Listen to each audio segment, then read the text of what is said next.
वहाँ मैं देख करके नाना प्रकार के, कोई तन दुखी है, कोई मन दुखी है, कोई पुत्र दुखी है, कोई माता पिता से दुखी है, कोई भाई बहन से दुखी है और कोई बहू लड़के से दुखी है। दुखी संसार है और दुखी सुखी कौन कौन है? वही है जो राम के दास है। नारद जी बोले, ये सनत सनत कुमार जी, सुखी वही है जो वे राम के दास हैं। ऐसे बताने लगे नारद जी।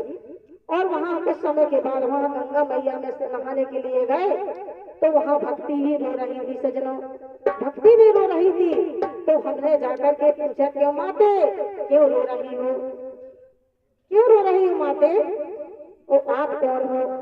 तो कहने लगे, हम नारद जी और हम हैं भक्ति। और बोले, जे कौन है? जे मेरे पुत्र है। बोले, कौन, उनका नाम क्या है? बोले, जे मेरे ज्ञान वैराग है। मेरे पुत्र है ज्ञान वैराग है, मेरे जो पुत्र है ज्ञान वैराग है। और बोले, रोटी क्यों हो? और बोले, ये जागते नहीं है। और कहने, जी कौन कौन है?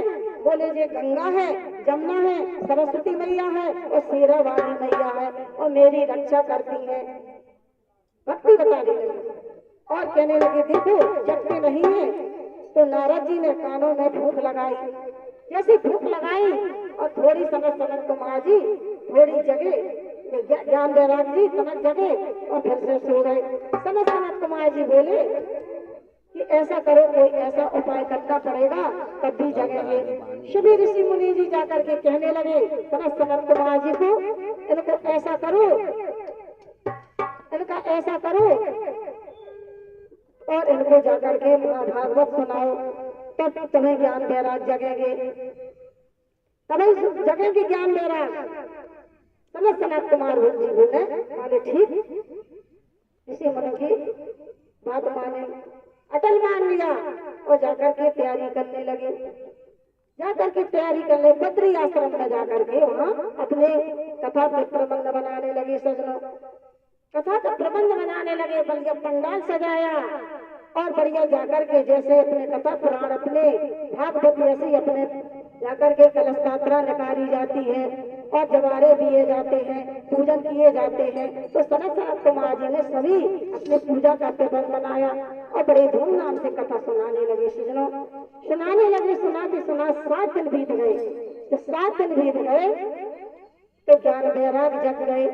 ज्ञान वैराग जग गए और कुछ समय के बाद जब ज्ञान वैराग जग गए तो नारद जी पूछने लगे। सजनों, नारद जी पूछने लगे सनत सनत कुमार जी से कि क्या सनत सनत कुमार जी ये कथा काहे के लाने सुनाई जाती है?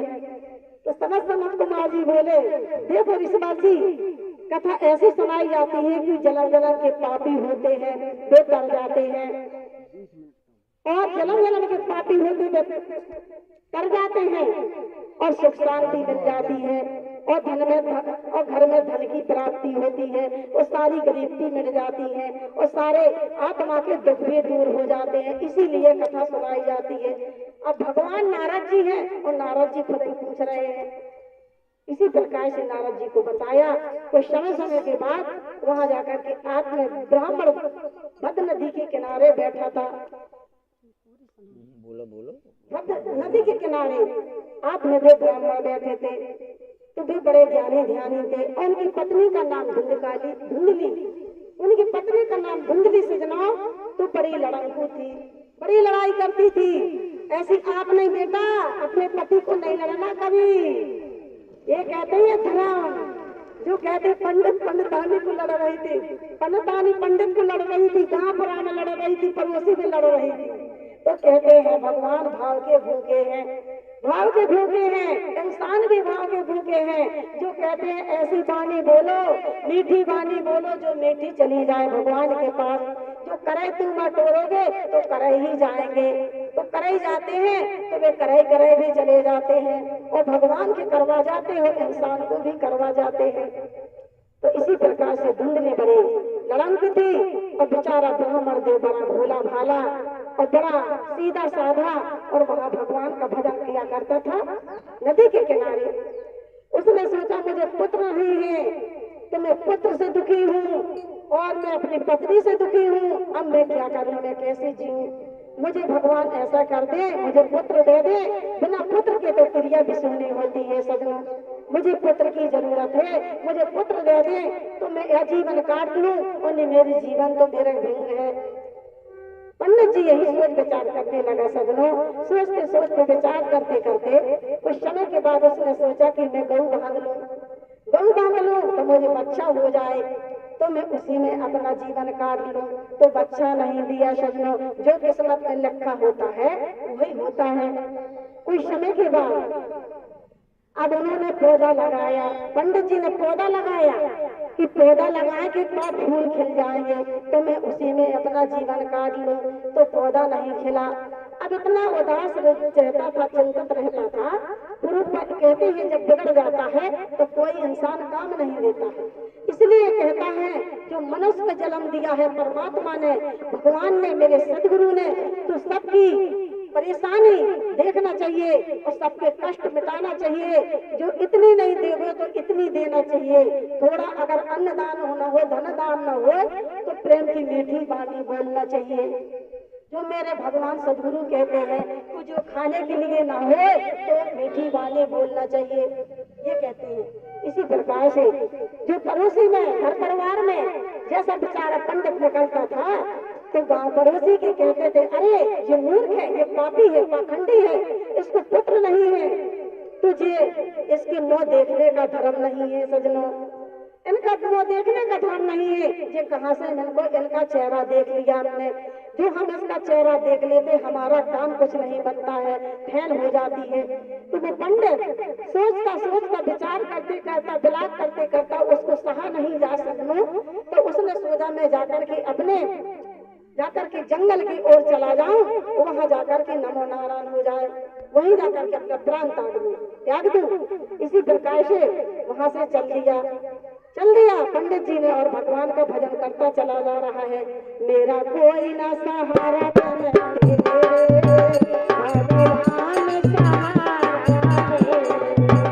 मेरा कोई ना सहारा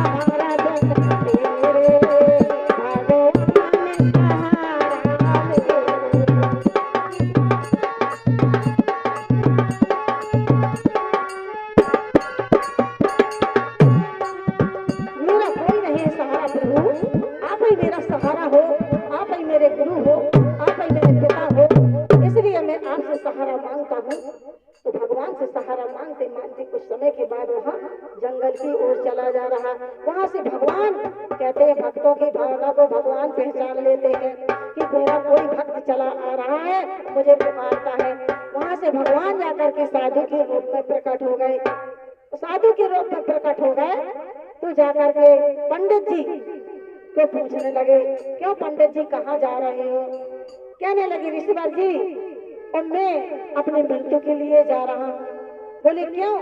बोले क्या करें, हमारे बाल नहीं है, गोपाल नहीं है और हमारी धर्म पत्नी लड़ती है और गांव वाले यही कहते हैं ये पापी है, पाखंडी है और इसके पुत्र नहीं है, तो मैं यहाँ क्या करूँगा? तो मुझे तो अपनी मृत्यु को लिए जा रहा हूँ। सब बताने लगा अपने संत को, सभी हाल बताने लगा। मैंने गौगा बांधी तो मुझे बच्चा नहीं दिया और मैंने बीज पौधा का लगाया तो उसमें फूल नहीं खिला। अब मैं क्या करूं? गांव पड़ोसी की मुझे बड़ी तरह तरह की बातें करते हैं। पंडित जी ने सभी हाल बताया और कहने लगे देखो पंडित जी से कहने लगे गुरु जी आप बताओ। पंडित जी कहता गुरु आप बताओ मुझे पुत्र होंगे कि नहीं होंगे? बोले बेटा आप ये बताओ, अपनी हस्तरेखा दिखा दो उनको, अपनी हस्तरेखा दिखा दो, इसमें पुत्र होगा तो हम कह देंगे और नहीं हो तो मना कर देंगे। इसी प्रकार से उन्होंने हस्तरेखा देखी। सुनो, गुरु जी ने हस्तरेखा देखी और हस्तरेखा देख करके और कहने लगे देखो ब्राह्मण देव तुमको जीवन में कहीं पुत्र है ही नहीं है तुम्हारी किस्मत में और तुम पुत्र की प्राप्ति नहीं है, चिंता मत करो, पुत्र नहीं मिलने वाले हैं। जाकर के चरण में गिर गए पंडित जी और भगवान से यही कहते हैं हे भगवान मेरे भगवान से सहारा मांगते हुए और कहने लगे हे प्रभु मुझे ऐसा करो कि कोई उपाय करो और नहीं तो मैं तो मर जाऊंगा, जंगल की ओर जाने वाला हूँ। कहने लगे गोरु चाराने का भले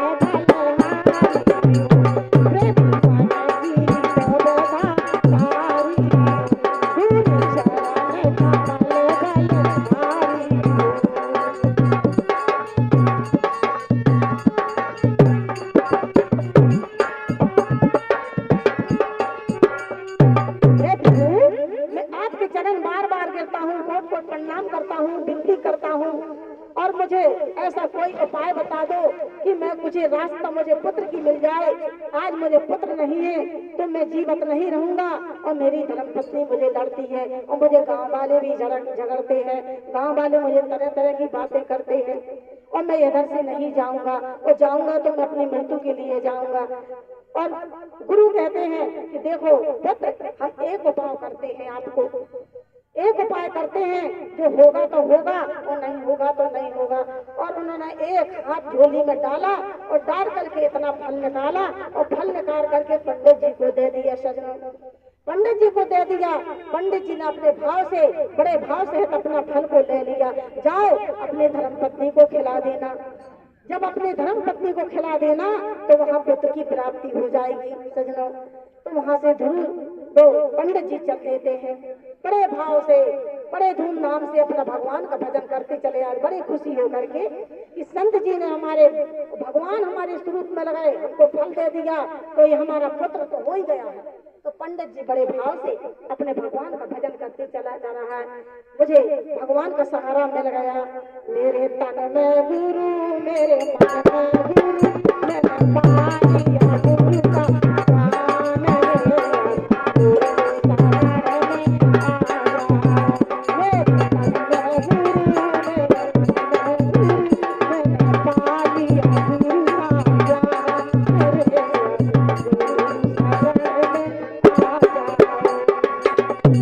ज्ञान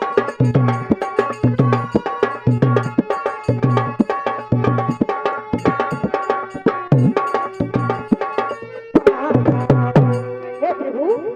में उन्होंने आज्ञा दे दिया और मुझे गुरु ने ज्ञान दे दिया और मैं खुश होकर के जाऊंगा, अपने धर्मपत्नी को दे दूंगा।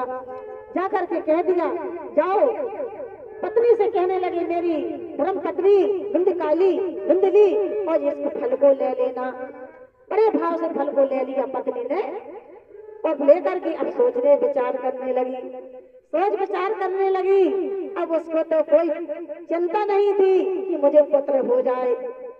ऐसी होती है किसी की माता जो पुत्र की कभी ध्यान न करे कि मुझे पुत्र हो जाए। जैसी धुंधली थी इसी प्रकार से उन्हें कोई याद नहीं थी, जो फल को दे दिया।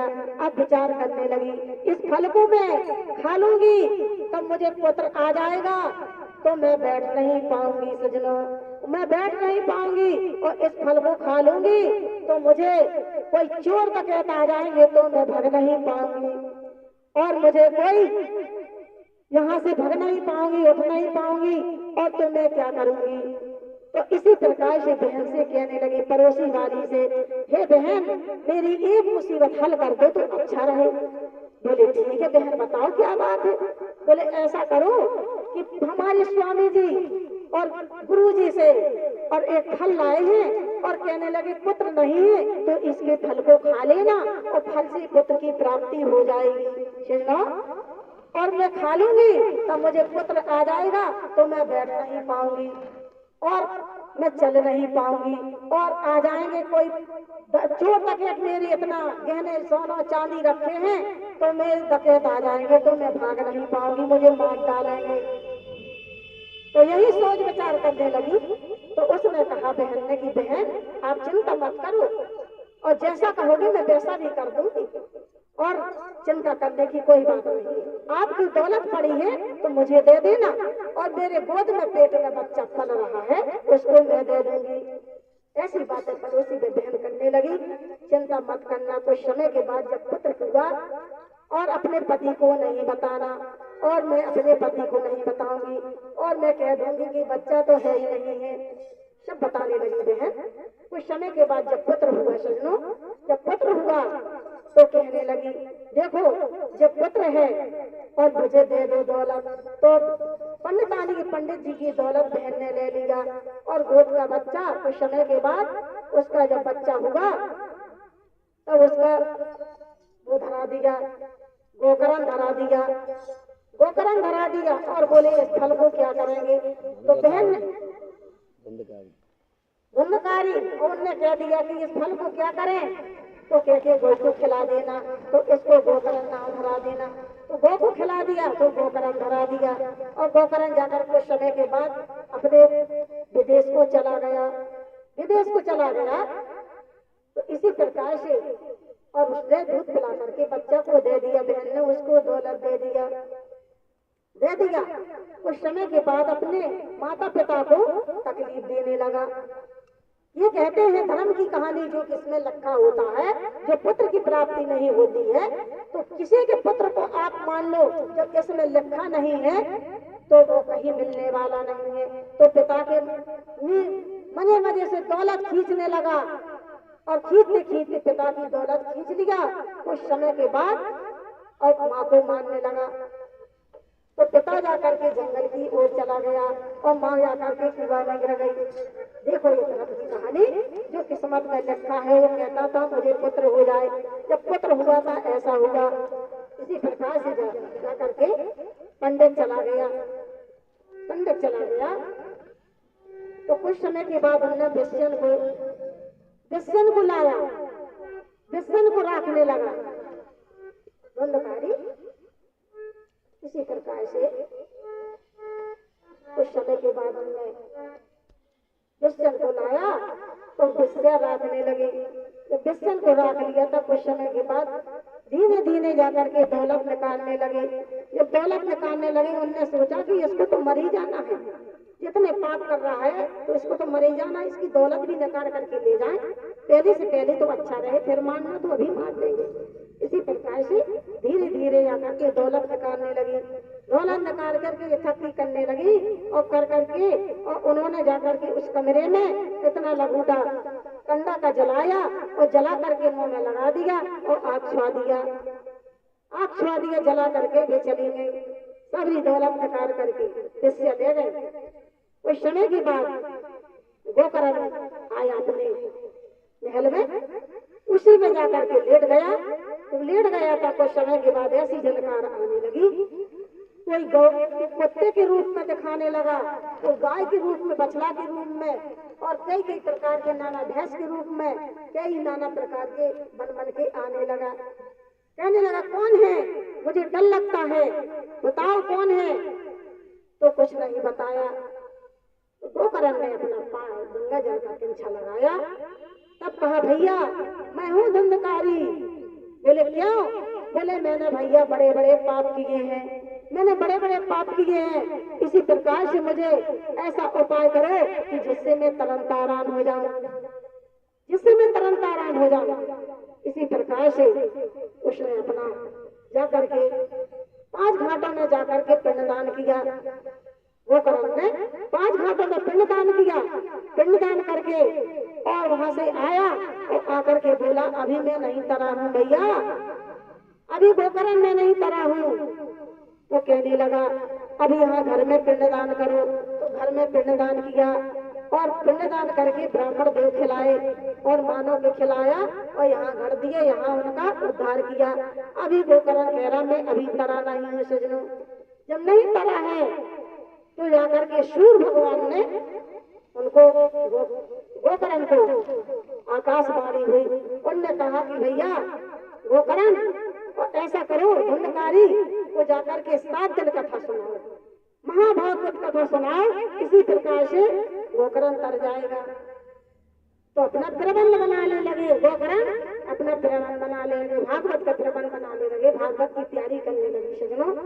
बोले 7 गांठ का बांस कटाओ और 7 गांठ का बांस कटा करके उसमें झंडा लगाओ और लगा करके 7 दिन उसको कथा सुनाओ। जब 7 दिन कथा सुनेगा, जब धुंधकारी तरेगा तो अपनी कथा का प्रबंध बनाया और पहले गांठ से बैठाना शुरू कर दिया सजनों। पहली गांठ से बैठारा तो बैठार करके कैसी समय 7 दिन उनको बैठा दिया। 7 दिन बैठार करके सारी गांठ सबरी और बांस के घंटे की गांठें चटक गई। और जब कुछ समय में पूरी कथा हो गई तो जाकर के विमान आया, भगवान ने विमान भेजा और विमान में बैठा करके और परम पद को धुंधकारी को ले गए और जाकर के वहाँ उद्धार हो गया और वहाँ अपना उद्धार कल्याण हो गया। उनका जाकर के उद्धार हो गया गोकर्ण का। गोकर्ण ने उद्धार कर दिया। इसी प्रकार से भगवान कहते हैं, जो भगवान कहते हैं मेरी भक्तों की भावना को भगवान ही पहचानते हैं। भगवान की भक्ति करो, लगन करो, दिल से मनन करो, जो उद्धार हो जाना चाहिए। इसी प्रकार से भगवान कहते हैं ऐसा मेरा भजन करो कि जिससे उद्धार हो जाए, तरन तारण हो जाए, और जैसे धुंधकारी तारण हो गया, ऐसे मेरा भगवान कहते हैं मेरा उपाय भगवान का भजन करो, चिंतन करो, मनन करो और मुझे भाव से मानो। भजन छोटा सा, फिर एक के बाद पंकज जी का टाइम और कल कथा होगी, बोल देना बढ़िया टाइम से आना चाहिए सभी लोग।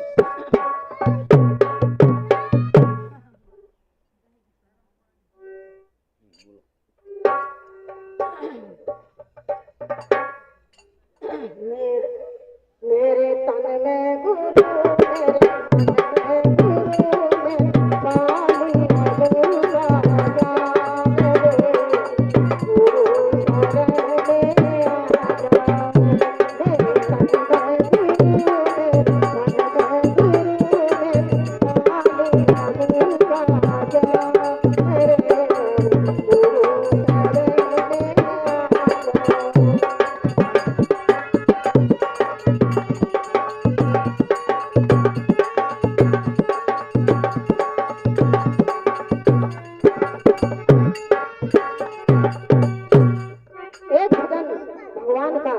इसके बाद हम अपने संतों का भाव सुनेंगे, उनके प्रवचन सुनेंगे, और इसके बाद कल फिर से कथा होगी।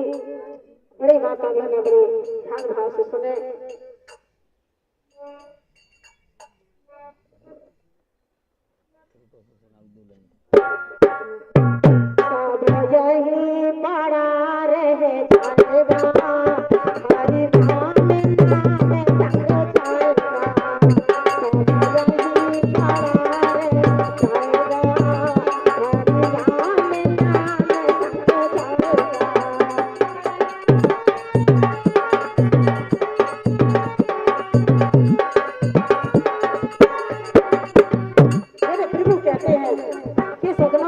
सब यही पड़ा रह जाएगा, हरि नाम नाम संग जाएगा। यही पड़ा रह जाएगा और हरि राम नाम संग जाएगा, हरि राम नाम संग जाएगा, सब यही पड़ा रह जाएगा, हरि राम नाम संग जाएगा,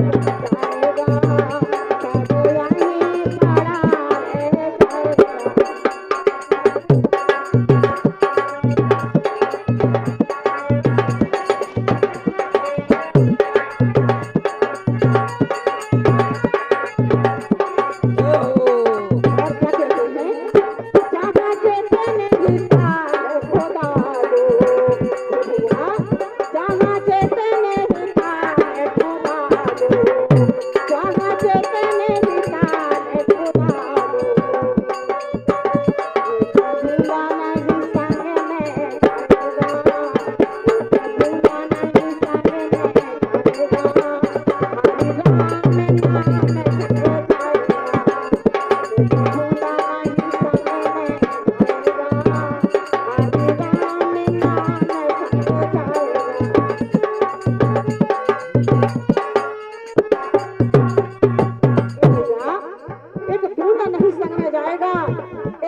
जाएगा। महल भी संग नहीं जाएगा, ये कोई धन दौलत भी संग में जाएगा, तन का कपड़ा नहीं संग में जाएगा। हरि राम नाम संग जाएगा, हरि राम नाम संग जाएगा, हरि राम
निकाल देते हैं और कुछ नहीं जाएगा। अपने लड़के बच्चों को यही छोड़ करके रख जाओगे, पानी नहीं देंगे और सारी दौलत यही पड़ी रहेगी। ये कहते हैं मेरे सदगुरु जी, कहते हैं दौलत नहीं संग में जाएगी, हरि नाम में संग जाएगा। दौलत नहीं संग में जाएगी, हरि नाम में संग जाएगा।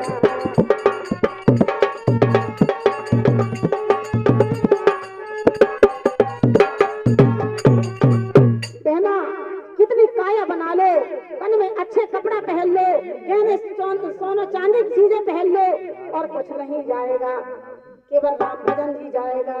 चाहे कितने ही काया बना लो, चाहे कितने ही काया बना लो, हरि राम नाम संग जाएगा, हरि राम नाम संग जाएगा। चाहे कितने ही काया बना लो, चाहे कितने ही काया बना लो, हरि राम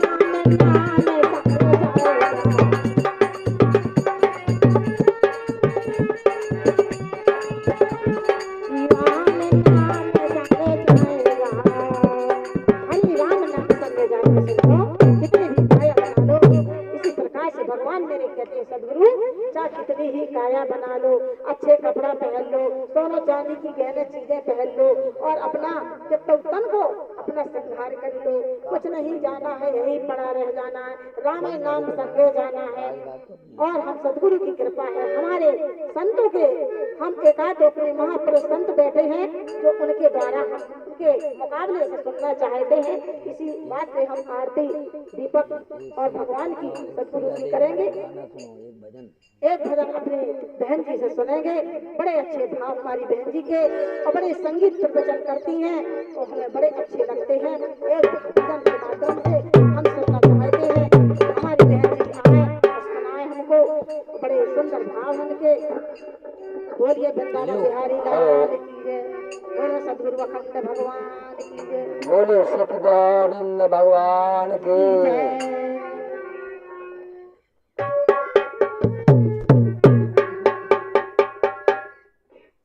श्री सदगुरु भगवान की जय। ऐसे बैठो नहीं तो बढ़ेंगे पर जी तो की क्या दे, ऐसे ऐसे भजन देंगे पर को ना वो